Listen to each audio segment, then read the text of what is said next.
আচ্ছা বলুন তো কাদেরকে আমার মতো এমন দোকানের বিরিয়ানি খেতে পছন্দ?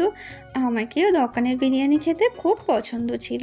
যেই থেকে আমি এই বিরিয়ানিটা বানাতে শিখেছি, সেই থেকে আমি দোকানের বিরিয়ানি খাওয়াই ছেড়ে দিয়েছি। আপনারা যদি এই ভিডিওটা দেখতে চান তাহলে আমাকে অবশ্যই কমেন্ট করে জানাবেন। তাহলে আমি আপনাদের জন্য step by step long video নিয়ে আসবো। বিরিয়ানি বানানোর কিছু টিপস আছে, যদি ওইগুলো হুবহু ফলো করা যায় তাহলে আপনারাও দোকানের মতো বিরিয়ানি নিশ্চয় বানাতে পারবেন। আমি এইটা একটা বাবুর্চির কাছে শিখেছি। যেই থেকে আমি শিখেছি সেই থেকে আমি বাড়িতে বিরিয়ানি বানিয়ে খাই।